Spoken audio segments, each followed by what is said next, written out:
the most traumatizing and awakening day of my life. I remember it was on a Thursday. Matter of fact, let's take it back. Wednesday night, I found myself looking at these different YouTube clips and watching different out-of-body experiences and different films that, they used to scare me.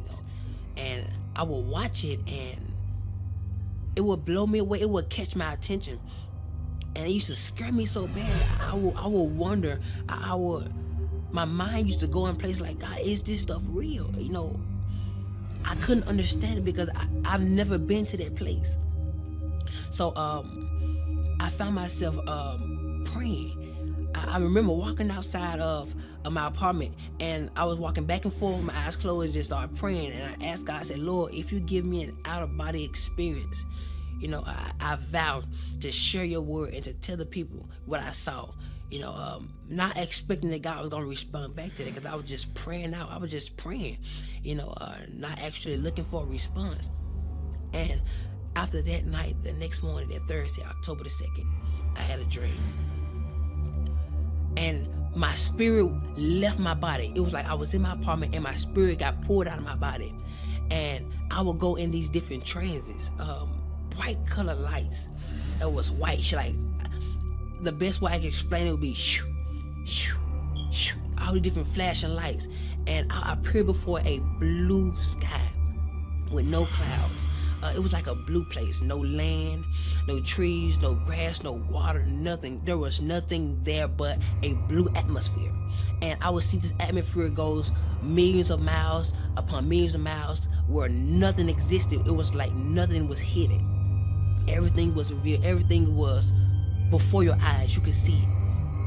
And we was in this clear kind of body form, some form of light, as you would refer to a soul or a spirit, and I could see through. It was so transparent, and in front of me was thousands among thousands similar to what I was, and thousands among thousands behind me, and I knew that it was some form of a soul. And in the middle of my chest were seeds, multiple seeds. I didn't know what they were for, and I realized that I was the only being that could actually move out of my place and look and observe, smell, taste, feel. All my senses were active at this point. And so, I began to look around and to observe the things that I saw, not knowing that this was a dream. I thought this was reality. I thought this was actually happening, and I looked forward, and there was this great shadow way in front of me, way at the end of the line. It was like 1,000 people in front of me, and there was a shadow, a great big shadow, but it had no detail.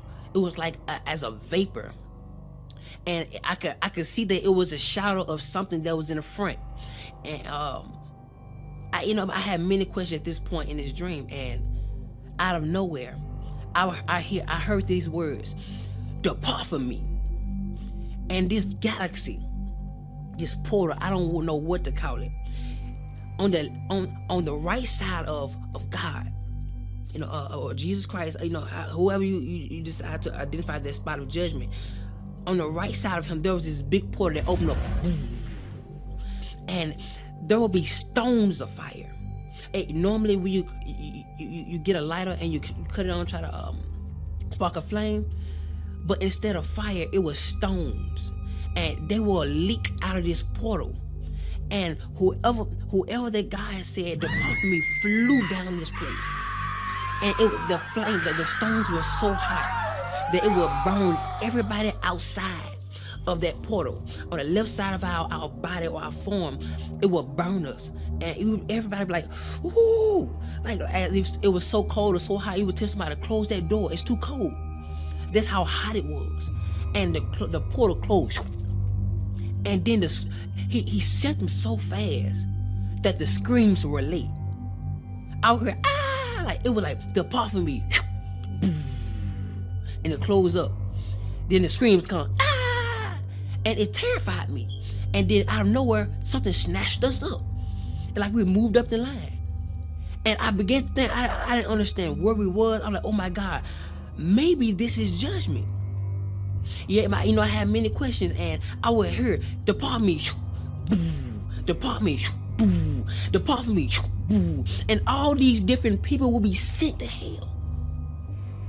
And the part that scared me the most was the people that were getting judged. You could hear when God was talking to them, and you could hear everything they got judged from. So if somebody went to hell for something that you knew you struggled with in your life, you know where you were going. And so I'm just seeing people go, sit there, boo, boo. And I'm seeing the flame, and it's just constantly burning everybody outside that haven't been judged yet. And I could hear some of the people talking to God. And I remember there was a woman, blonde hair, and God was talking to her. He said, I'm not judging you for what you put on Facebook, but I'm judging you on how everybody else received it. 300,000 people were led astray by one of her Facebook posts. And he said their blood was on her hands. And out of nowhere, he said, depart from me. And I'm talking about, I couldn't express how powerful his words were. It's as if he said, depart from me, and everything shook. Boom. And she was sent with great force. And the portal opened up. Boom. She would go fly. And it would close.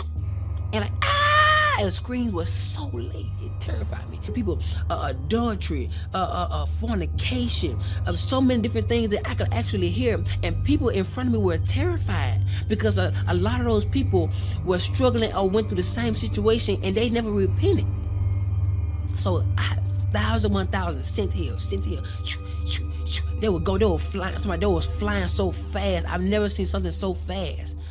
And it got to the point where I was next in line, and he called me up, and he started talking to me. And keep in mind that our life held us hand to hand. So anything we did in our life, our life testified against us.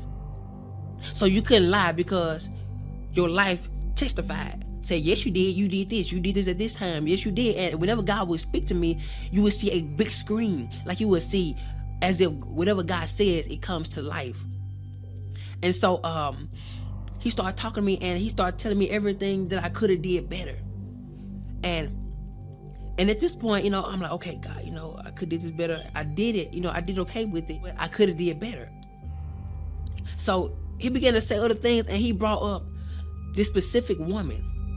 And he asked me, why didn't I forgive her? And he gave me her specific name. I'm not going to say it. He gave me her specific name.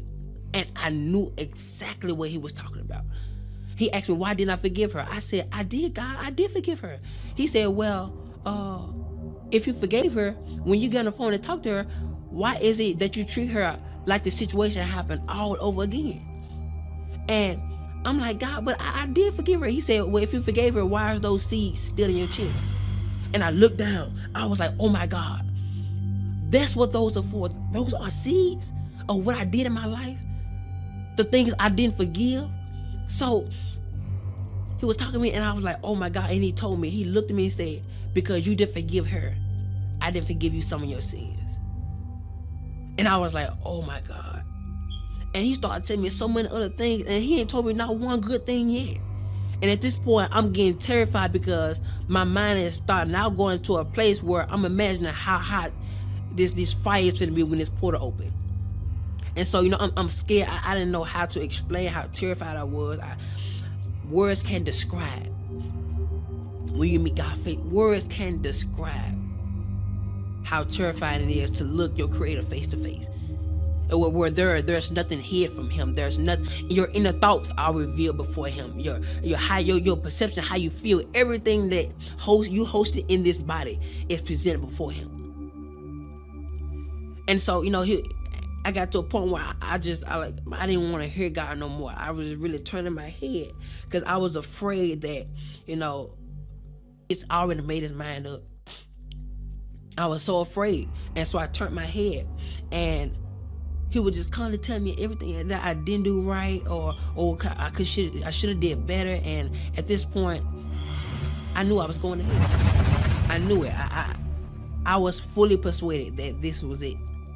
So I turned my head, and I was like, I don't want to hear no more of it. You know, my mind, I'm just I'm just really trying to imagine how hot hell is going to be. I'm like, oh my God, Lord, I have no more chance. If I go down there, I can't come back. Like, Lord, please don't send me to hell. Please, like, God, please. I'm begging you. And I'm more terrified. I was more terrified than I can express. And so I turned my head, and at this point, I no longer wanted to hear what he had to say, because I knew at this point, you know, I was going to hell. And I would have my head turned, and out of nowhere, there was this one feeling that would come over the interface of my soul. And I would turn my head, and it would go in slow motion, and the tears would fly from my face. And I looked at God, and I was looking at his judgment. What was going to be my judgment? And he looked at me, he said, face to face, you don't get a well done. You get a you barely made it. And he stepped back and said, come. And at this point, I was so confused. I'm like, oh my God. And on the left side of God, heaven would open up, so soft, with brilliant lights. The colors were indescribable. Like colors I've never seen before in my life. It was so pretty, so amazing. And the colors will blossom as they grow, and as they grew, and the heaven will open up so gentle. And I will walk toward that direction, and my hand would go in the portal. And when my hand went through, it got bigger. My arm went through, it got bigger. It was like I was growing into a mature state of a glorified body. And so my leg went through and it got bigger, and you can see how big I got on the other side, and how my soul was being transformed into a glorified body. And my body would go through it, and only piece that was left behind was my leg. And right before my last foot got in, I woke up. The dream scared me so bad. I was underneath our living room table for hours. I was so terrified. I was terrified to move. I was terrified to do anything, because I was afraid it was going to be added to my judgment.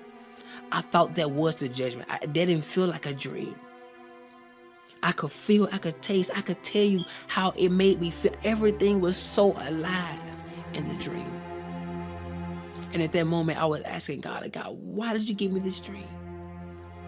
He said, because I want you to warn my people that the things which you saw are the things that shall be. And I didn't realize that what I prayed for and the vow I made before God, that he was going to fulfill it. Now he's looking for my end to be fulfilled. So that's why I'm here talking to you right now. Forgive. Let go. I couldn't describe how many people that allow for unforgiveness to grow in them, and it caused a bitterness, which caused them to do things that they got judged for. That thing caused them not to make it to heaven. I was terrified. It was so many people went to hell. And it felt like I was the first one. Like God, it was thousands among thousands of people in front of me. That is scary to me. So today I encourage you to get it right with God. Get it right with your fellow friends, your enemies, the church hurt that causes you to attack people in silence. Go get it right, because hell is not worth it. God scared me so bad in this dream, but I knew it was for a reason. So today, choose love.